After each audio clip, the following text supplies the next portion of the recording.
एक सवाल ईमानदारी से खुद से पूछिए, अगर 1 महीना नहीं, 2 महीने नहीं, पूरे 4 महीने का नो कांटेक्ट करने के बाद भी वो वापस नहीं आया, तो क्या ये पेशेंस है या आप बस इंतज़ार में फंसे हुए हैं? क्योंकि कभी कभी नो कांटेक्ट इसलिए फेल नहीं होता कि आपने गलत किया, बल्कि इसलिए कि अब हालात बदल चुके होते हैं। अक्सर लोग नो कांटेक्ट को एक टाइमलाइन समझ लेते हैं, 30 दिन, 60 दिन, 90 दिन, और सोचते हैं कि बस इतना करते ही सामने वाला लौट आएगा। लेकिन सच ये है, नो कांटेक्ट कोई गारंटी नहीं है, ये एक फिल्टर है। इस वीडियो में मैं आपको साफ साफ बताने वाली हूँ कि अगर 1 से 4 महीने का नो कांटेक्ट करने के बाद भी वो वापस नहीं आता, तो इसका असली मतलब क्या होता है। ये वीडियो आपको ये नहीं बताएगा कि और कितने दिन वेट करें, ये वीडियो आपको बताएगा कि अब वेट करना सही है भी या नहीं। क्योंकि सबसे बड़ी गलती लोग नो कांटेक्ट में ये करते हैं, वो साइलेंस में तो रहते हैं लेकिन डिसीजन में नहीं। और आज हम उसी डिसीजन की बात करेंगे। इस वीडियो को अंत तक देखिए, क्योंकि आखिरी हिस्से में मैं वो एक बात बताने वाली हूँ जो समझ में आ गई तो आप कभी गलत जगह पर रुकेंगे नहीं। पॉइंट 1, अब सबसे पहले एक अनकंफर्टेबल सच स्वीकार करिए। जब 1 से 4 महीने का नो कांटेक्ट भी कोई मूवमेंट नहीं लाता, तो इसका मतलब ये नहीं होता कि आपने पेशेंस कम रखी। अक्सर इसका मतलब ये होता है कि आपने सिचुएशन को गलत पढ़ा। क्योंकि पेशेंस और स्टैग्नेशन में फ़र्क होता है। पेशेंस में डायरेक्शन होती है, स्टैग्नेशन में सिर्फ इंतज़ार होता है। और ज़्यादातर लोग नो कांटेक्ट को पेशेंस नहीं, इमोशनल पॉज बना लेते हैं। अब ज़रा ध्यान से सोचिए, अगर इतने महीनों में उसकी तरफ से कोई क्लियर रीच आउट नहीं आया, कोई रिस्पॉन्सिबिलिटी नहीं आई, कोई कन्फ्यूजन ख़त्म नहीं हुआ, कोई एफर्ट दिखाई नहीं दिया, तो सवाल ये नहीं होना चाहिए कि और कितना वेट करूं। सवाल ये होना चाहिए कि मैं किस बात का वेट कर रहा हूं। क्योंकि नो कांटेक्ट का मकसद किसी को वापस खींचना नहीं होता। नो कांटेक्ट का मकसद होता है ये समझना कि सामने वाला कब क्लैरिटी लेने लायक है और कब नहीं। और अगर 4 महीने में भी कोई क्लैरिटी नहीं आई, तो ये भी क्लैरिटी ही है, बस वो जवाब आपको पसंद नहीं आया। यही लोग सबसे बड़ी गलती करते हैं। वो सोचते हैं शायद वो कन्फ्यूज्ड है, शायद उसे समय चाहिए, शायद हालात सही नहीं है। लेकिन सच ये है, जो इंसान आपको सच में चाहता है वो आपको कन्फ्यूजन में नहीं रखता, वो लेट नहीं करता, वो रिस्क लेता है। और रिस्क लेने की विलिंगनेस टाइम से नहीं, इंटेंशन से आती है। अब साइकोलॉजी समझिए। जब कोई इंसान आपके बिना भी ठीक चल रहा है और आपको लूज़ करने से उसे कोई अर्जेंसी महसूस नहीं हो रही, तो इसका मतलब ये नहीं कि आप वर्थलेस हैं। इसका मतलब ये है कि उसकी लाइफ में आप नॉन एसेंशियल बन चुके हैं। और नॉन एसेंशियल जगह पर कितना भी वेट कर लो, आप एसेंशियल नहीं बनते। अब एक बहुत ज़रूरी डिस्टिंक्शन समझिए। नो कांटेक्ट 2 तरह का होता है। एक जो आप इसलिए करते हैं कि सामने वाला लौट आए, दूसरा जो आप इसलिए करते हैं कि आप खुद टूट ना जाएं। पहला वाला नो कांटेक्ट जितना लंबा होता है उतना पेनफुल होता जाता है। दूसरा वाला नो कांटेक्ट जितना लंबा होता है उतना फ्रीइंग होता जाता है। अब सवाल यह है, आप कौन सा कर रहे थे? अगर आप हर दिन ये सोचकर उठते थे कि आज उसका मैसेज आएगा क्या, अगर आप हर हफ्ते टाइमलाइन कैलकुलेट कर रहे थे, 30 दिन, 60 दिन, 90 दिन, तो आप नो कांटेक्ट में नहीं थे, आप होप लूप में थे। और होप लूप कभी किसी को वापस नहीं लाता, वो सिर्फ आपको थकाता है। अब यहाँ एक कड़वा सच सुनिए, कुछ रिश्ते नो कांटेक्ट से वापस नहीं आते क्योंकि वो रिश्ते कभी बराबरी के थे ही नहीं। वो कन्वीनियंस पर टिके थे, अटेंशन पर टिके थे, अवेलेबिलिटी पर टिके थे। और जब अवेलेबिलिटी हटती है तो कन्वीनियंस ख़त्म हो जाती है। बस अब सबसे ज़रूरी सवाल, अगर वो 4 महीने बाद भी नहीं आया, तो क्या इसका मतलब ये है कि वो कभी नहीं आएगा? ज़रूरी नहीं, लेकिन इसका मतलब ये ज़रूर है कि आप इंतज़ार की जगह पर नहीं हो। क्योंकि इंतज़ार तब सही होता है जब सामने से डायरेक्शन मिले, और डायरेक्शन तब मिलती है जब सामने वाला आगे आता है। साइलेंस डायरेक्शन नहीं होती, एब्सेंस डायरेक्शन नहीं होती। इसलिए अब डिसीजन की बात आती है। डिसीजन ये नहीं कि और कितना वेट करूं, डिसीजन ये है कि मैं अपनी ज़िंदगी किसके हाथ में दे रहा हूं। अगर आपका मूड, आपकी नींद, आपका फोकस, आपका सेल्फ वर्थ किसी ऐसे इंसान पर टिका है जो महीनों से एब्सेंट है, तो नो कांटेक्ट फेल नहीं हुआ, आप खुद को अबैंडन कर रहे हैं। और यही वो मोमेंट है जहां नो कांटेक्ट का असली काम शुरू होता है।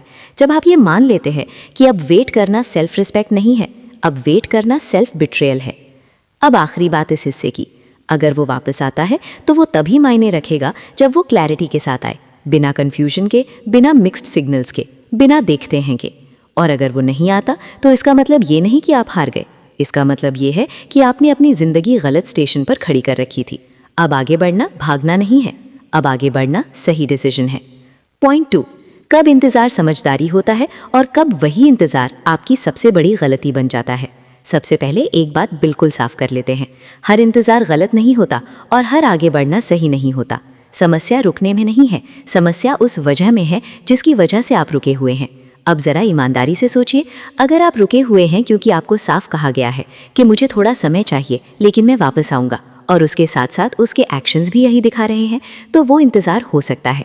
लेकिन अगर आप रुके हुए हैं क्योंकि आप खुद को समझा रहे हैं, शायद वो बिजी है, शायद अभी सही समय नहीं, शायद उसे एहसास बाद में होगा, तो ये इंतज़ार नहीं है, ये सेल्फ डिसेप्शन है। यहीं से चीज़ें खतरनाक होती है, क्योंकि इंसान खुद से झूठ बोल सकता है बहुत आराम से। वो अपने दर्द को पेशेंस कह देता है, वो अपने डर को होप कह देता है, और यही वो जगह है जहां महीनों निकल जाते हैं लेकिन हालात नहीं बदलते। अब साइकोलॉजी समझिए, इंतज़ार तभी हेल्दी होता है जब वो दो तरफा हो, मतलब आप भी रुके हैं और सामने वाला भी। लेकिन अगर आप रुके हैं और सामने वाला आगे बढ़ चुका है तो वो इंतज़ार नहीं है, वो एसिमेट्री है, और एसिमेट्री हर रिश्ते को धीरे धीरे टॉक्सिक बना देती है। आप खुद से ये सवाल पूछिए और झूठ मत बोलिए। जब आप सुबह उठते हैं तो क्या आपकी पहली सोच ये होती है कि आज उसका मैसेज आएगा क्या? क्या आप हर दिन किसी ना किसी तरह उसकी मौजूदगी महसूस करने की कोशिश करते हैं? क्या आपकी ज़िंदगी पॉज पर है जबकि उसकी चल रही है? अगर हाँ, तो आप इंतज़ार नहीं कर रहे, आप रुके हुए हैं, और रुका हुआ इंसान सबसे ज़्यादा नुकसान में होता है, क्योंकि वो ना आगे जाता है ना पीछे लौटता है, वो बस बीच में अटका रहता है। अब एक बहुत कड़वा सच सुनिए, कई लोग इसीलिए इंतज़ार करते रहते हैं क्योंकि उन्हें डर लगता है, अगर मैंने आगे बढ़ना शुरू कर दिया और वो वापस आ गया तो क्या होगा? लेकिन इस डर के पीछे एक और डर छुपा होता है, अगर मैं आगे बढ़ गया और वो कभी आया ही नहीं तो मुझे मानना पड़ेगा कि ये रिश्ता ख़त्म हो चुका है, और यही एक्सेप्टेंस सबसे ज़्यादा डरावनी लगती है। इसीलिए लोग ख़त्म होने को डिले करते रहते हैं। वो अपने आप से कहते हैं थोड़ा और समय दे लेते हैं, लेकिन समय देने और ख़ुद को रोक देने में बहुत बड़ा फ़र्क है। अब समझिए समझदारी वाला इंतज़ार कैसा होता है। समझदारी वाला इंतज़ार आपको कमज़ोर नहीं बनाता, उसमें आप अपनी रूटीन नहीं छोड़ते, अपनी ग्रोथ नहीं रोकते, अपनी पहचान नहीं खोते, अपने स्टैंडर्ड्स कॉम्प्रोमाइज़ नहीं करते। आप इमोशनली प्रेजेंट रहते हैं लेकिन डिपेंडेंट नहीं बनते। इसके उलट गलत इंतज़ार कैसा होता है? उसमें आप हर सिग्नल को ओवरथिंक करते हैं, हर साइलेंस को मीनिंग देते हैं, हर दिन खुद को कन्विंस करते हैं, अपनी ज़िंदगी होल्ड पर रखते हैं, और सबसे ख़तरनाक बात, आप इसे लॉयल्टी समझ लेते हैं। लेकिन लॉयल्टी सेल्फ अबैंडनमेंट नहीं होती। जिस लॉयल्टी में आप खुद को खो देते हैं वो लॉयल्टी नहीं है, वो डर है। अब एक बहुत ज़रूरी लाइन ध्यान से सुनिए, जो इंसान आपको चुनना चाहता है उसे इतना समय नहीं लगता कि आप खुद को खो बैठें।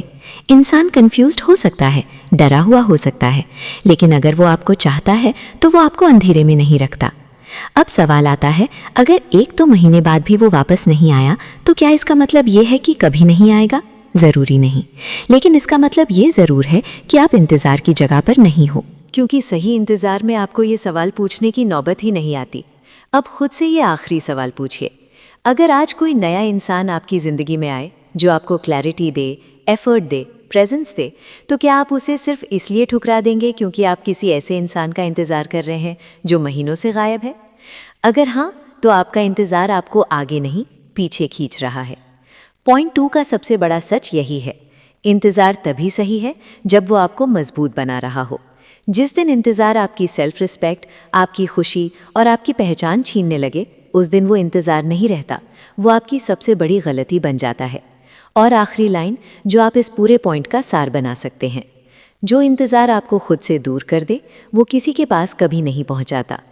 पॉइंट 3, आगे बढ़ना तब शुरू नहीं होता जब आप उसे भूलने की कोशिश करते हैं, आगे बढ़ना तब शुरू होता है जब आप अपनी ज़िंदगी वापस लेना शुरू करते हैं। सबसे पहले एक बहुत बड़ा भ्रम तोड़ते हैं। ज़्यादातर लोग सोचते हैं कि आगे बढ़ने का मतलब है उसे भूल जाना, उसके बारे में सोचना बंद कर देना, दर्द महसूस ना करना। लेकिन सच ये है, ये तीनों चीज़ें आगे बढ़ने की निशानी नहीं है, ये सिर्फ टाइम पास सिम्टम्स हैं। असल आगे बढ़ना इनसे शुरू ही नहीं होता। असल आगे बढ़ना तब शुरू होता है जब आप ये स्वीकार कर लेते हैं, मैं किसी ऐसे इंसान का इंतज़ार कर रहा था जो मेरे इंतज़ार के लायक ही नहीं था। ये सेंटेंस बोलना आसान नहीं है क्योंकि इसमें सामने वाले को नहीं खुद को जवाब देना पड़ता है। अब साइकोलॉजी समझिए। इंसान तब तक इमोशनली अटका रहता है जब तक वो किसी सवाल का जवाब खुद को नहीं देता। और नो कांटेक्ट के बाद सबसे बड़ा अनसुलझा सवाल यही होता है, क्या मैं गलत था? क्या मैं कम था? क्या मैंने ज़्यादा उम्मीद कर ली? पॉइंट 3 में आप पहली बार इन सवालों से भागना बंद करते हो। आप उन्हें दबाते नहीं, आप उन्हें एनालाइज करते हो। और यही एक बड़ा फ़र्क आता है। आप ये नहीं पूछते वो क्यों नहीं आया, आप ये पूछते हो मैं क्यों रुका रहा। और ये सवाल आपको विक्टिम से डिसीजन मेकर बनाता है। अब ध्यान से सुनिए, जब आप किसी इंसान का इंतज़ार करते हो जो आपको क्लैरिटी नहीं देता, तो असल में आप अपनी ज़िंदगी किसी और के हाथ में दे देते हो। आपका मूड उसकी एक्टिविटी पर निर्भर हो जाता है, आपकी नींद उसकी यादों पर निर्भर हो जाती है, आपका कॉन्फिडेंस उसके लौटने की संभावना पर टिक जाता है। पॉइंट 3 में आप ये पावर वापस लेते हो। पावर वापस लेने का मतलब ये नहीं कि आप स्ट्रांग बन जाते हो। पावर वापस लेने का मतलब है आप रिस्पॉन्सिबिलिटी लेना शुरू करते हो। आप ये मान लेते हो, अगर मैं दुखी हूँ तो ये मेरी जिम्मेदारी है कि मैं खुद को यहाँ से निकालूं। और यही मैच्योरिटी है। अब एक बहुत ज़रूरी बात, आगे बढ़ने का मतलब नया रिश्ता शुरू करना नहीं होता। आगे बढ़ने का मतलब होता है पुराने अटैचमेंट को अपना आइडेंटिटी बनाना बंद करना। जब तक आप खुद को ये कहते रहोगे मैं वो इंसान हूँ जिसे छोड़ दिया गया, तब तक आप आगे नहीं बढ़ रहे। पॉइंट 3 में आप अपनी पहचान बदलते हो। आप कहते हो मैं वो इंसान हूँ जिसने गलत जगह रुकना बंद किया। अब ये बदलाव बाहर से दिखता नहीं है, लेकिन अंदर से सब कुछ बदल देता है। आप अचानक हल्का महसूस करने लगते हो, आपकी सांसें नॉर्मल होने लगती हैं, आपके दिन का केंद्र वो इंसान नहीं रहता। और यही रियल प्रोग्रेस है। अब यहाँ एक बहुत कड़वा सच, कुछ लोग इसलिए आगे नहीं बढ़ते क्योंकि उन्हें लगता है अगर मैं आगे बढ़ गया तो इसका मतलब होगा कि वो कभी मायने ही नहीं रखता था। लेकिन ये झूठ है। किसी का मायने रखना और किसी के लिए अपनी ज़िंदगी रोक देना दो अलग चीज़ें हैं। आप ये मान सकते हो कि उसने आपके लिए बहुत मायने रखा और फिर भी आगे बढ़ सकते हो। ये कॉन्ट्रडिक्शन नहीं है, ये इमोशनल इंटेलिजेंस है। अब एक और डीप लेयर समझिए। आगे बढ़ना तब नहीं होता जब आप उसके बिना खुश दिखते हो। आगे बढ़ना तब होता है जब आप उसके बारे में खुश या दुखी कुछ भी प्रूव नहीं करना चाहते। आप न्यूट्रल हो जाते हो, और न्यूट्रलिटी सबसे पावरफुल इमोशनल स्टेट है। पॉइंट 3 में आप रिग्रेट को भी नए तरीके से देखते हो। पहली रिग्रेट ऐसा होता है, काश उसने ऐसा ना किया होता। अब रिग्रेट ऐसा होता है, काश मैं पहले खुद को चुन लेता। और ये रिग्रेट आपको आगे धकेलता है, पीछे नहीं खींचता। अब सबसे ज़रूरी हिस्सा, आगे बढ़ना एक दिन में नहीं होता, लेकिन एक दिन ज़रूर होता है जब आप नोटिस करते हो आज मैंने उसे याद किए बिना पूरा दिन निकाल लिया। और यही टर्निंग पॉइंट होता है। उस दिन आप सेलिब्रेट नहीं करते, आप अनाउंस नहीं करते, आप बस महसूस करते हो मैं वापस आ रहा हूँ खुद के पास। पॉइंट 3 का कोर यही है, आगे बढ़ना किसी को खोने का प्रोसेस नहीं है, आगे बढ़ना खुद को वापस पाने का प्रोसेस है। और जब आप खुद को वापस पा लेते हो तो कोई भी एब्सेंस आपको हॉलो नहीं बना सकती। अब आखिरी लाइन जो इस पूरे पॉइंट को सील करती है, जिस दिन आपकी ज़िंदगी किसी और के लौटने पर डिपेंड करना बंद कर दे, उसी दिन आप सच में आगे बढ़ चुके होते हो। पॉइंट 4, आगे बढ़ने के बाद अगर वो वापस आए तो असली इम्तिहान यहीं शुरू होता है। सबसे पहले एक बात साफ कर लेते हैं, जिस दिन आप आगे बढ़ना शुरू करते हैं उसी दिन बहुत बार सामने वाला वापस आता है। ये कोइंसिडेंस नहीं है, ये साइकोलॉजी है। अब समझिए ऐसा क्यों होता है। जब आप रुके हुए थे आप प्रेडिक्टेबल थे, आप अवेलेबल थे, आप इमोशनली ओपन थे। लेकिन जैसे ही आप अपनी ज़िंदगी में लौटते हैं, जैसे ही आपकी एनर्जी बदलती है, सामने वाला असहज होने लगता है, क्योंकि अब उसे कंट्रोल महसूस नहीं होता। और कंट्रोल की कमी बहुत लोगों को आपकी तरफ वापस खींच लाती है। लेकिन यही सबसे बड़ी गलती होती है। आप सोचते हैं शायद अब उसे समझ आ गया, शायद अब वो बदल गया, शायद अब सब ठीक हो जाएगा, और बिना देखे कि वो कैसे वापस आया है आप दिल खोल देते हैं। यही कहानी फिर से टूटती है। इसलिए सबसे पहले ये समझिए, हर वापसी रिकन्सिलिएशन नहीं होती। कई वापसी सिर्फ क्यूरियोसिटी होती है, कई वापसी ईगो चेक होती है, कई वापसी बैकअप कंफर्म करने के लिए होती है। और अगर आप फ़र्क नहीं समझे तो आप वही गलती दोहराते हैं। अब सबसे ज़रूरी सवाल, वो कैसे वापस आया? क्या उसने साफ कहा मैंने गलती की, मैं कंफ्यूज्ड था, मैंने तुम्हें हर्ट किया? या वो बस इतना कह रहा है कैसे हो, अचानक याद आ गई, बस बात करने का मन हुआ? ये फ़र्क समझना बहुत ज़रूरी है, क्योंकि क्लैरिटी और कैजुअल कॉन्टैक्ट दो अलग चीज़ें हैं। अगर वो क्लैरिटी के बिना आया है तो वो बदलाव के लिए नहीं आया, वो सिर्फ ये देखने आया है कि आप अब भी अवेलेबल हो या नहीं। और अगर आप इस स्टेज पर इमोशनली खुल गए तो आप खुद को फिर से उसी पोजीशन में रख देते हैं। अब साइकोलॉजी समझिए।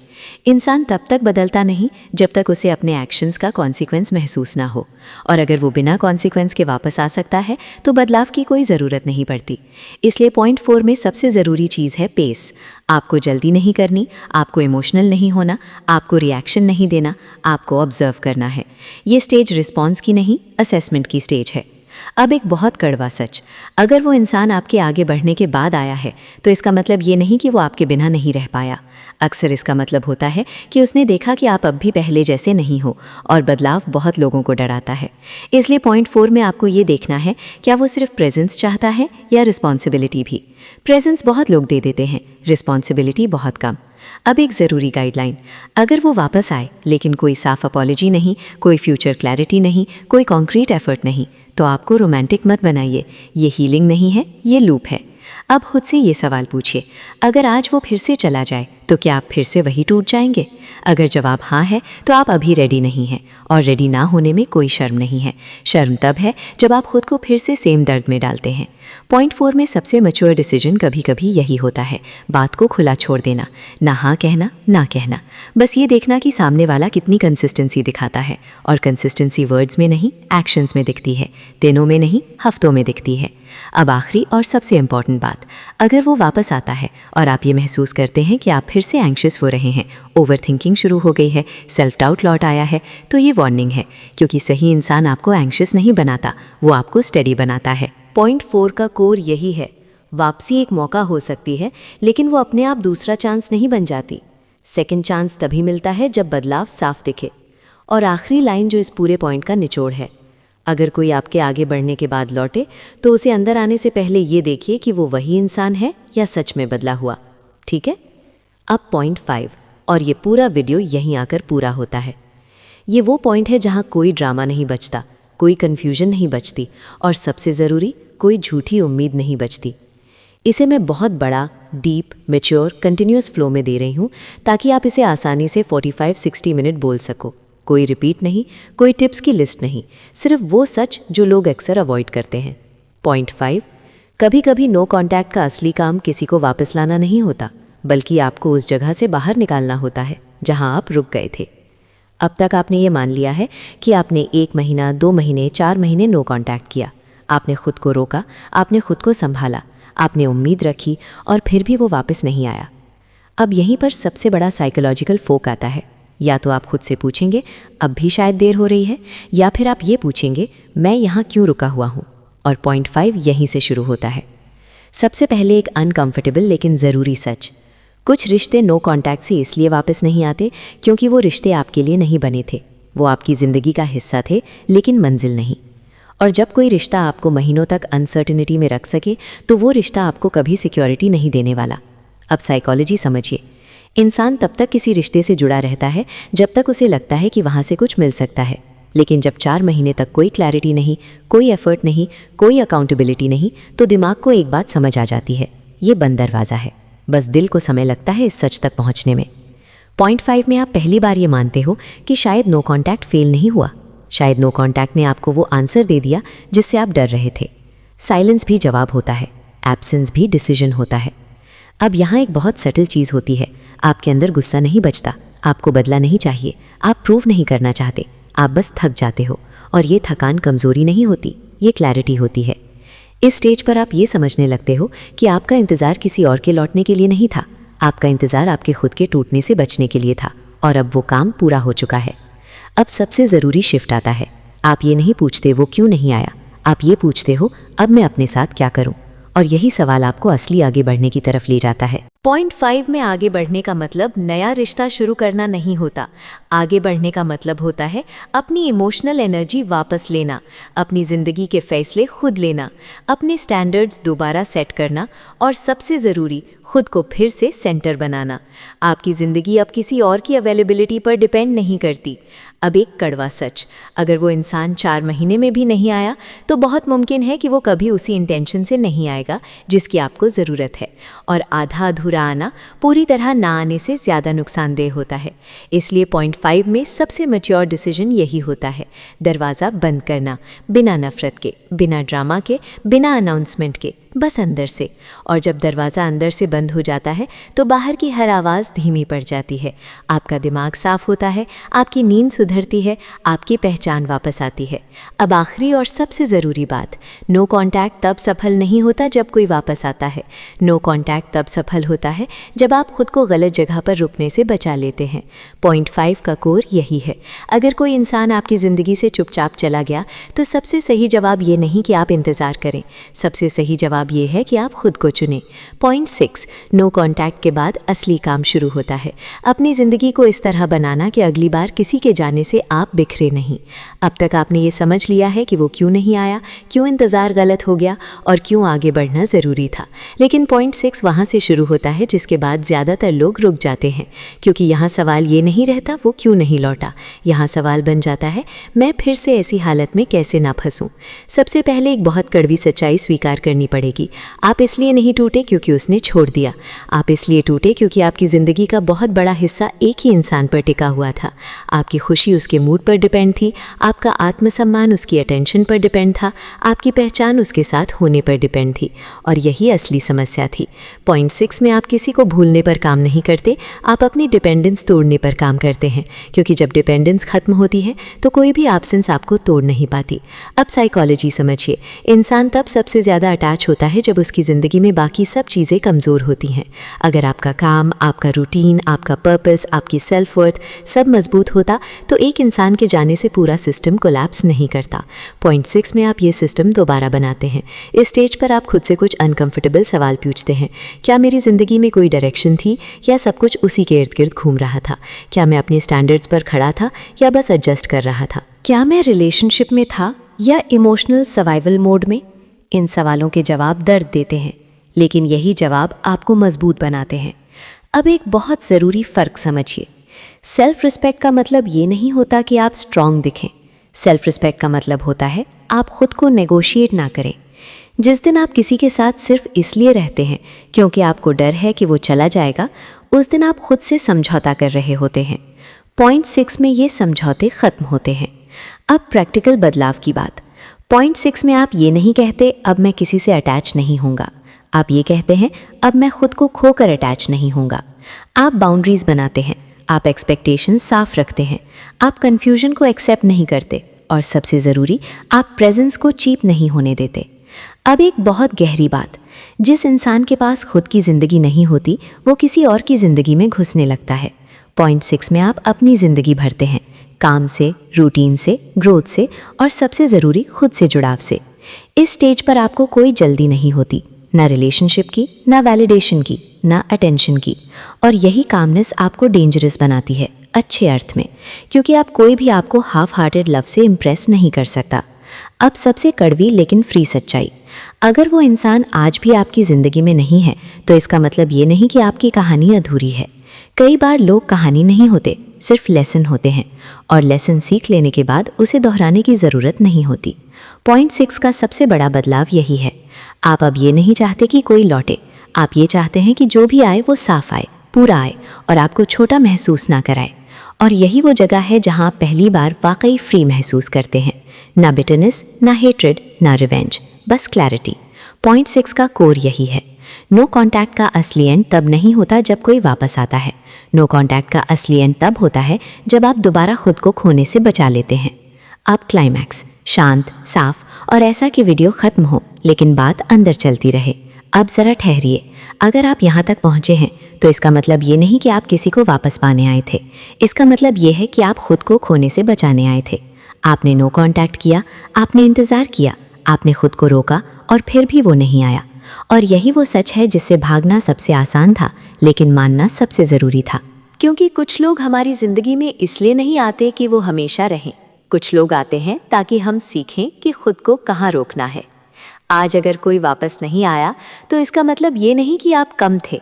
इसका मतलब ये है कि आपने वो जगह छोड़ दी जहां आपको आधा रखा जा रहा था। नो कांटेक्ट का असली मकसद किसी को सज़ा देना नहीं होता। उसका मकसद होता है आपको उस इंतज़ार से बाहर निकालना जो आपको धीरे धीरे खाली कर रहा था। और जिस दिन आप ये मान लेते हैं कि अब आपकी ज़िंदगी किसी और के लौटने पर डिपेंड नहीं करती, उसी दिन आप वाकई आज़ाद हो जाते हैं। अगर वो कभी लौटेगा तो अब वो आपको कंफ्यूज करने नहीं लौटेगा, वो लौटेगा तो साफ होकर लौटेगा। और अगर वो नहीं लौटे तो भी आपने कुछ नहीं खोया, क्योंकि आपने वो पा लिया जो बहुत कम लोग पाते हैं, खुद की शांति, खुद का नियंत्रण और खुद की पहचान। यही कहानी ख़त्म नहीं होती, यहीं से आपकी असली ज़िंदगी शुरू होती है। अगर इस वीडियो की बातें आपको खुद से टकराती हुई लगी हों तो लाइक ज़रूर कर दीजिए। ये बस एक बटन नहीं, ये इस बात का इशारा है कि आप समझ रहे हैं। और अगर आप चाहते हैं ऐसा कंटेंट जो रिश्तों में झूठी उम्मीद नहीं, साफ और गहरी सच्चाई बताए, तो चैनल को सब्सक्राइब कर लीजिए। आगे भी हम उन्हीं सवालों पर बात करेंगे जो आपके मन में हैं, लेकिन जिनके जवाब कोई सीधे नहीं देता।